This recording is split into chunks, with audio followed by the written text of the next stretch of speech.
بسم الله الرحمن الرحيم. بسم الله الرحمن الرحيم. اهلا بكم في حلقه جديده. ازيك يا استاذ احمد، عامل ايه؟ اهلا وسهلا. تمام الحمد لله بخير. الثقه ده عنوان المشكله بتاعتنا. احنا دلوقتي قدام مشكله، يعني قد تكون يغيظك. يعني انت لما تلاقي فكره ايه؟ ثقه الاباء والامهات في ابنائهم اللي هم بيتعاملوا مع التكنولوجيا. هم بيبقوا مفكرين ان هم علشان بيعرفوا يتعاملوا مع التكنولوجيا فاصبح عندهم القدره على الادراك، مثلا ادراك الحاجات المفارقات، او ايه المفيد وايه اللي مش مفيد. لان ده ثبت يعني بالتجربه فشل النظره دي خالص. تمام. يعني الاطفال لسه ما عندهمش الخبرات دي حقيقه. فاحنا دلوقتي قدام مشكله. اللي بعت المشكله ان هي الوحيده. يعني هي دلوقتي جوزها متوفي وخلفت ولد وبنت، وكانوا قعدوا شويه في اوروبا وبعد كده رجعوا قاعدين هنا في مصر، متواجدين في احد الاحياء هنا في القاهره. مكان يعني راقي شبه اماكن اوروبا. وكانت سايبه لهم بقى الحق ايه، يعني الدنيا يعني ايه، سلاح مداح، وكانت واثقه فيهم هم بيتعاملوا مع التكنولوجيا. مره راجعه البيت بتفتح الباب لقت الاثنين في وضع مش تمام. هو مش للدرجه اللي هي هو تحديدا تبادل قبلات حاجات. دي حقيقه. فهي طبعا اتصدمت، ما بقتش عارفه تعمل ايه. نزلت عليهم ضرب، لطشت فيهم الاثنين وخدت منهم التليفونات. وبعد كده لما خدت التليفونات اكتشفت ان هم في رسائل ما بينهم مبتذله مش تمام، وان هم يعرفوا جروبات يعني في وسط مجموعه نفس الفئه يعني تحس ان في حاجه موجهه ناحيه تخريب عقول وتخريب نفسيات الاطفال في السن ده. تمام. لان دول يعتبروا في اطفال، في الاعدادي ده يعتبر طفل. دي حقيقه. فانت ايه رايك في الوضع ده، وهي تتصرف ازاي؟ بتعمل ايه حاجه زي كده؟ هي المشكله كانت مشكله مركبه بصراحه. يعني انا اتفاجئت بصراحه بالرسائل اللي بعتت لي المشكله دي. طبعا احنا كمجتمع شرقي، عشان انا ككاتب يعني تجي لي مشكله زي كده لبريد روزا وتبقى يعني كانت صدمه، يعني بكل المقاييس صدمه. يعني احنا ممكن نتقبل ده في مجتمعات غربيه يعني عندهم طبعا يعني مبالغ فيه شويه، لكن احنا كمجتمع شرقي المفروض عندنا يعني خلفيات ثقافيه معينه ومتدينين بالفطره زي ما بنقول. فدي اكيد حاجات كانت صدمه كبيره يعني. لكن خلينا نتفق ان موضوع التكنولوجيا والسوشيال ميديا من ضمن طبعا اطر التكنولوجيا دي او اشكالها لابد ان هي تكون بشكل او باخر زي ما حضرتك قلت كده. ما ينفعش ان احنا يعني نسلم او ان خلاص بقى ده امر واقع ونسيب ولادنا بقى ان هم يعني يحاولوا يعني يتصرفوا زي ما هم عايزين ويستخدموا التكنولوجيا بالطريقه اللي هم عايزينها. لابد ان هم دايما يكون في فوكس او في تركيز عليهم عشان خاطر يحسوا ان في رقيب. ده مهم جدا جدا يعني. فالمشكله اللي هي معانا النهارده دي بتاعت البنت اللي هي كانت بتربطها علاقه شاذه يعتبر مع اخوها وتقبل وتبادل قبلات معاه. طبعا كان يعني صدمه كبيره جدا للام، الله يكون في عونها. طبعا يعني انا لما بعتت لي المشكله وبتقول لي يعني ان طبعا والدها يعني زوجها متوفي، فطبعا هي بتدير الموضوع لوحدها يعني. وبعدين بتقول سافرت اوروبا. طبعا ده يمكن بيفسر برضو يعني شذوذ التفكير نفسه، يعني هو الفكر نفسه شاذ بتاع يعني زي ان هم يروحوا اوروبا ده خلاهم ان هم سهل عليهم ان هم يفكروا في حاجه زي كده، سهل عليهم بسهوله يعني. بالظبط كده. ان يعني دايما حتى يعني في علم النفس يعني يقال ان اي ممارسات شاذه بتكون بسبب ان الشخص نفسه ما عندوش القدره على ممارسه الطبيعي، ممارسه الحاجه الطبيعيه. فطبعا ده ولد وبنت في فتره مراهقه، عارفين ان هم يقيموا يعني علاقه كامله. طبعا ممكن تكون مش في وقتها، طبعا هو اكيد مش وقت يكبروا بقى ويتجوزوا ويستقلوا والكلام ده كله، فيمارسوا علاقه يعني حميميه كامله بشكل سوي. ولكن طبعا هم عشان عارفين ان هم فتره مراهقه وفي مجتمع هيبقى ضد الكلام ده وبتاع، فقالوا لا احنا خلقوا لنفسهم حلول. خلقوا بالظبط كده، خلقوا لنفسهم حلول اب نورمال برضه، يعني حلول غير طبيعيه، غير مش طبيعيه. فده طبعا الام والاب بيبقى لهم دور كبير جدا ان هم يتابعوا ويراقبوا ويشوفوا ولادهم واصلين لاستخدام التكنولوجيا لاي مدى. ده مهم جدا جدا يعني. وده للاسف الشديد اللي الام مهما برضه تحاول تقول من مبررات ان زوجها متوفي، قدرتها على القياده ضعيفه، قدرتها على التاثير على اولادها، وده يعني برضه يوصلنا لحته انت ليه ما قعدتيش مع بنتك وحاولتي انك انت تفهميها ان في يعني حاجات معينه، ثوابت معينه دينيه واخلاقيه والابن ده برضو كان المفروض ان هي برضو تقعد معاه، لان الام برضو بيبقى لها تاثير. يعني هو يعني اي نعم الاب بيكون قريب من ابنه اكتر ويقال العكس، ويقال ان البنت بتبقى قريبه من ابوها والعكس صحيح، ولكن خلينا نتفق سواء كده او كده الاب او في فرصه، ما زال في فرصه يكون لهم يعني يتكلموا قويه عشان ياثروا في اولادهم ويبنوهم صح. لان البناء النفسي والاجتماعي في مرحله الطفوله ومرحله المراهقه ده مهم جدا جدا يعني. طيب هي دلوقتي تتصرف يعني ازاي؟ هي في المشكله قالت ان هي انفعلت طبعا وضربتهم، بعد ما ضربتهم الكلام ده كله راحت قالت لخالهم، اتصلت بيهم بخالهم ده كان مسافر يعني، فقالت له، هو قال لها يعني طب اهدي بس كده، انت تكلمي معاها مع البنت، تكلمي معاها كده واهدي كده ولحد انا ما اجي هبقى اتكلم مع الولد يعني. تمام. فالفكره في حد ذاتها دلوقتي ان هي مش عارفه تاخد خطوات. تمام. خطوه ايه تاخدها؟ خطوه في حل المشكله. يعني حضرتك قلته ده فيما قبل حدوث المشكله، يعني نصائح قبل حدوث المشكله.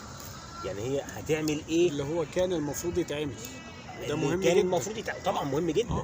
انا بتكلم بقى هي دلوقتي صاحبه المشكله تتصرف ازاي؟ هو يعني هي كل اللي عملته اتصلت بخالهم، هي للاسف هتنتهي وضربتهم باللي المفروض تبدا بيه. يعني هي يعني كان المفروض من الاول عشان منع يعني هنقول شذوذ الوضع اللي هو فيه او الابناء دول شذوذ في التفكير، يعني شذوذ في التفكير لدرجه ان هم بيحاولوا بقى يتخطوا مرحله المراهقه او طبعا خلينا نقول ان لازم يكون كل اب وكل ام عندهم علم بإدارة الشخصية بتاعت أبنائهم في الفترة دي. فترة المراهقة دي فترة بتبقى فيها تدفق للهرمونات وتغير في الفسيولوجية والسيكولوجية بتاعت الإنسان نفسه. الأب والأم يكون عندهم الثقافة والوعي اللي هو من خلاله يقدروا يعرفوا ابنهم واقف فين، ايه تفكيره، ايه احتياجاته. الحاجات دي مهمة جدا جدا يعني. فبنقول ان الكلام ده عشان كده انا حبيت ان انا يعني القي الضوء على النقطه دي من الاول من البدايه، واذا هي ما حصلتش احنا ممكن نتداركها ازاي.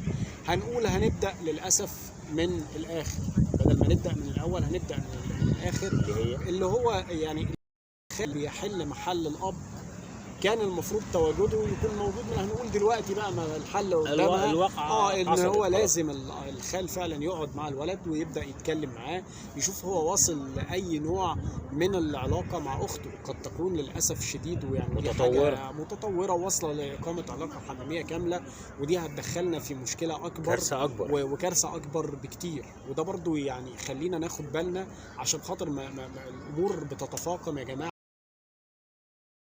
قدر ممكن.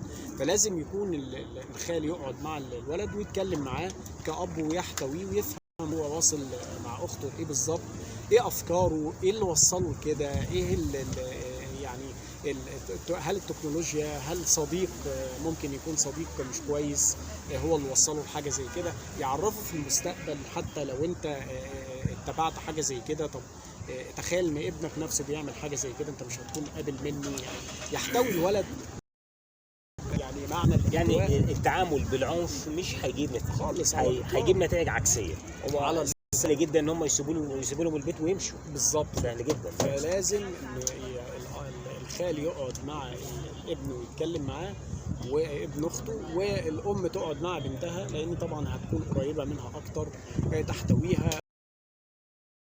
دي معضله كبيره جدا ومشكله كبيره جدا عشان خاطر تقدر تفهم من البنت برضه طريقه تفكيرها واحتياجاتها وايه اللي خلاها عملت كده، يعني لان الحاجات دي كلها مهمه جدا عشان خاطر نوجد الحل المظبوط يعني، وتعرف تحتوي الموقف يعني. هو دلوقتي احنا يعني انت بتنقلنا الحته يعني عايز اخد راي حضرتك فيها برضه، اللي هي ايه، هل بين مدير شركه ومدير بيت او اب رب الاسره مثلا، اللي هو ايه يعني، بمعنى ايه؟ ان لو احنا دلوقتي في الشركه دي ليها مدير تمام. او رئيس، الرئيس ده الشركه دي حققت نتائج متدنيه، تمام. فاحنا بنرجع لمين؟ بنرجع للمدير اللي بيدير الشركه، يا بنغيره، تمام. هو بيحسن مهاراته او بيغير من مديرين فروع معينين او ادارات معينه، ممكن شغله برضه، ده شغله، وده شغله برضه، كل الاحوال هو المسؤول طبعا. الموضوع لمين؟ للمدير، بالظبط للمدير. طب هل هناك في تشابه نفس الفكره بقى ننقلها للاسره؟ طبعا يعني الاسره نفس الفكره كده، الاب والام هم المسؤولين لو في فشل او في مشكله معينه في الاسره او في الابناء، والام لهم علاقه يعني، في ربط في الموضوع. دي حقيقه، الاب والام فعلا هم بكل المقاييس طبعا هم اللي بيديروا. طيب اذا الاب ما كانش موجود، مش موجود اصلا، متوفى، مين يعني يحل مكانه؟ الام.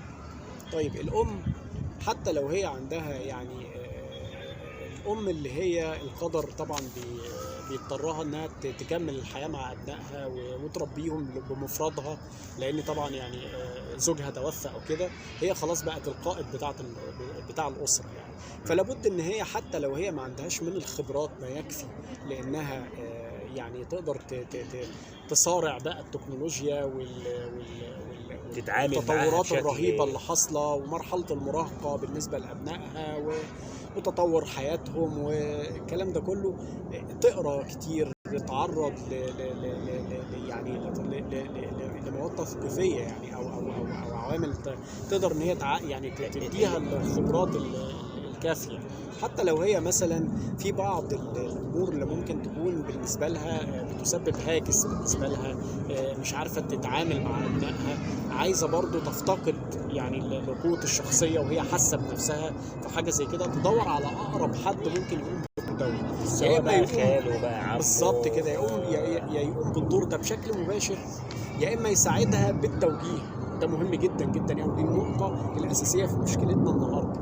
عايزين نقول الام اللي بتتفاجئ انها باليوم بين عشيه وضحاها يعني ده هي القائد بتاع البيت، لابد ان هي تدور على اللي هي الحلول او ازاي ان هي تعمل ابجريدنج او تعمل ابجريدنج للشخصيه بتاعتها، تطور من نفسها، سواء بمعاونه حد، والدها والدتها، تحكي لهم على طول المشكلات اللي بتقابلها في تربيه ابنائها، تكون قريبه من ولادها. برضو نرجع برضو زي ما بنقول كده، كانت الميديا زمان والمسلسلات والافلام بتاعت زمان، كانت الام رغم بساطتها زمان ولكن عندها من الكياسه والفطنه القدره المثاليه في قرايه شخصيه عيالها وابنائها، وبتقدر من خلال القرايه الصحيحه دي بالفطره البسيطه بتاعتها انها توصل لحلول تعينها على تربيتهم وعلى توجيههم، وده مهم جدا جدا يعني. فخلينا نقول ان دور الخال في المشكله بتاعت النهارده مهم جدا وجوهري، لان وجوده يعني بيستعيد يعني عن دور الاب، نقدر نقول ان هو يعني مهم جدا جدا يعني. وهي ما تستعينش مثلا بصديق ليه، مثلا لصديق ابنها ده على الإطلاق، ولا هتعمل نفس المشكله برضه. الاستعانه بصديق خطأ كبير من وجهه نظري، لسبب لان الصديق نتخيل الصديق نفسه هيكون عامل ازاي لابن زي كده، ممكن يكون ضايع، ممكن يكون وبعدين كمان الام اللي هي يعني ولادها وصلوا لكده، واضح ان شخصيتها شخصيه ضعيفه، ما ينفعش انها تدخل حد تاني في المشكله، وممكن يكون عنصر غير مضمون من خارج نطاق الاسره، فممكن يكون يفاقم تاثيره المشكلة. سلبي ويفاقم المشكله اكتر ويستغل الضعف ده. لو قدر يقراه في شخصيتها هيستغل الضعف دوت، وبالتالي طبعا الام هتزيد المشكله، هتزيد اكتر. فلازم ان هي تدور على اكتر حد مخلص واكتر حد قريب ويا حبذا، او المفروض يكون من العيله مش من خارج العيله، عشان هو يفضل يكون يساعدها. خالها، كون ان هي آه. كون انه حصل ان هي اول ما شافت المشكله واتصلت، اول واحد جه في بالها هو خالها، بالظبط. اخوها يعني، اللي هو خال الاولاد يعني. فده معناه ان هو اقرب حد، بالظبط ده كده، معناها ان هو اقرب حد بدون شك. وهي فكرت صح، ويمكن فكرت برضو فطرة الأم في الإحساس بالخطر. يعني الأم لما بتحس بالخطر على أبنائها بتبدأ تدور على أقرب مكان، أأمن مكان أو أأمن حد ممكن تتكلم معاه، وده شيء عظيم جدا. ودي فطرة إلهية ربنا سبحانه وتعالى فطر عليها الأم تحديدا، لأن الأم يعني مش بنقول إن الأب بيبقى بعيد بإحساسه وبقلبه وبتفكيره في ولاده، ولكن الأم دايما حنانها عاطفتها بتبقى أعلى، فده بيديها الفرصة إن هي تكون قريبة أكتر وتقدر تعرف مكامن الخطر فين والامان والدوافع بتاعت ابنائها ايه، او الدوافع احتواء ابنائها ايه بالظبط. فده يعني اكيد جميل تقدر جدا. يعني تقدر تقول مثلا في نموذج حتى، يعني نقطه او اتنين مثلا، في انهي موضع ان الست دي تمام يعني كحته الرقابه عليهم بقى. احنا دلوقتي بنتكلم في ايه؟ ان المفروض ما يختلوش لوحدهم زائد كتير، تمام. او اي حاجه، او اي حاجه. يعني هي امتى تبقى يعني عنيف، وامتى تبقى سايبه لهم؟ لان برضو الضغط باستمرار، الخوف الزياده والمحاوطه، ان لما العيل يحس ان هو متحاوط من كل حاجه، مش عارف في رقابه لصيقه عليه، هيحس هيجيب نتائج عكسيه برضو. دي حقيقة. فيعني مثلا هل في نصيحه بيها يعني ان هي تقدر تبقى عارفه هي امتى تبقى عنيفه، او امتى ان هي تتدخل بقوه، وامتى ان هي تبقى عادي، وامتى ان هي في انهي مواقف بشكل عام كده ان هي تقدر تسيب الدنيا، يعني تدي لهم الفرصه، بحيث ان هي مش عايزه تدخل لحته الضغط. هو اولا لابد تكون كل ام وكل اب قريبين من ولادهم بالشكل الكافي عشان يقدروا يقروا الشخصيه بتاعتهم كويس، ويقدروا يفهموا توجهاتهم، ويقدروا من خلالها يوصلوا لحاله من التوازن، سواء ما بين الاب والام والاولاد، او سواء ما بين الاولاد وبعضهم البعض. يعني وخصوصا لما يكون في اختلاف في الجنسين، يعني في عندي اولاد وعندي بنات في فتره مراهقه قريبين من بعض في السن. الحاجات دي كلها طبعا بتخلي كل واحد له فكر، وكل واحد له اتجاه، او حته اللي يكون الولد والبنت فتره مراهقه مع بعض في بيت. ولذلك الدين يعني دايما بيدعونا للتفرقه بين الولد والبنت في المضاجع. صح. فحتى كمان التفرقه بينهم في الافكار نفسها، يعني كان في فكر بقى، يعني ممكن احس ان هيبقى ادور بقى اشوف مثلا الاصدقاء اللي موجودين مثلا ممكن يكون تاثيرهم سلبي عليهم، حاجه زي كده. ببدا ان انا اوعيهم، وهم بقى اولادي من التوعيه دي يبداوا يحسوا ان في خطوره، المجتمع فيه مخاطر معينه لابد ان انا ابعد عنها، في افكار غريبه ممكن تكون موجوده في المجتمع مش بتاعتنا، فما نفكرش فيها. وده للاسف الشديد بعد الام عن ولادها خلى الافكار دي تؤثر ويتاثروا بيها ويعملوا ويقدموا على يعني مثل تلك الافعال الشاذه. يعني حضرتك تقدر تقول ان اللي حصل في المشكله بتاعتنا دي ان ده نتيجه لان هي كانت بعيده عنهم. طبعا بكل المقاييس. هي اتكلمت على انها كانت سافرت بره في اوروبا فتره من الفترات، واكيد كانت معاهم واكيد كانوا معاها طبعا. واكيد طبعا اختلطوا بالمجتمعات الاوروبيه والغربيه وتاثروا بشكل كبير جدا طبعا بالافكار الشاذه اللي بتيجي من بره للاسف الشديد. وهنا بقى زي ما بنقول كده التوافق بقى بين في الفكر، يعني ازاي ان انا اقدر يعني يبقى عندي قدرة على ان انا يعني اعمل يعني انفصال، يعني ان انا افصل ما بين الافكار الشاذة اللي جايه من الغرب والافكار بتاعتي اللي عندي او السلوكيات او كده. الفكرة ان هو يبقى عنده القدرة. هنرجع كده، عارف انت كان في حزلقوم، فاكر الفيلم بتاع لا تراجع ولا استسلام؟ طبعا بتاع احمد أكيد. مكي. طبعا اكيد فاكر. كان بيقول له ايه اعمل ايه لغسان، كان يقول له اعمل ايه؟ قال له اعمل الصح. قال له اللي هو ايه الصح؟ فانت لازم تديله فكره ايه أنا الصح اللي هو يعمله. ايوه بالظبط. انا اقصد بقى ايه، ان الام او خلق الاب الدوافع. تخلق دوافع اللي هي نفسها عايزه تعرف ازاي تعمل ده. بالظبط. ده مش هيجي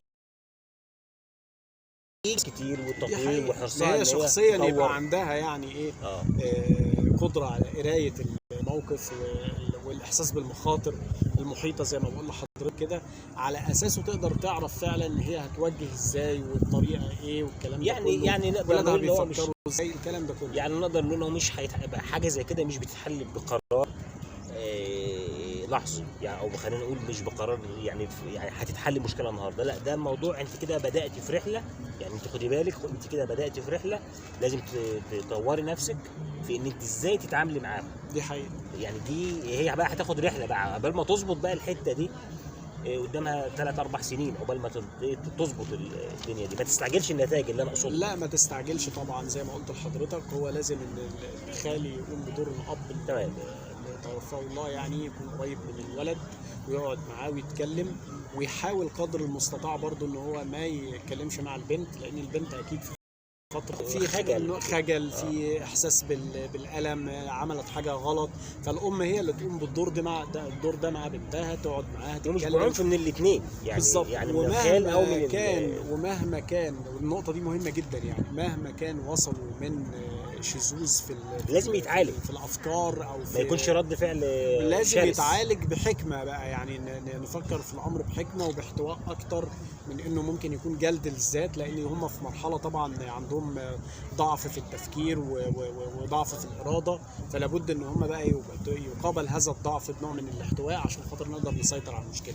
تمام. انا بشكرك جدا يا استاذ احمد، وان شاء الله نشوفك على خير في شكرا جزيلا يا استاذ احمد، يعني سعدت بهذا اللقاء، يعني شكرا جزيلا. شكرا لحضراتكم والسلام عليكم.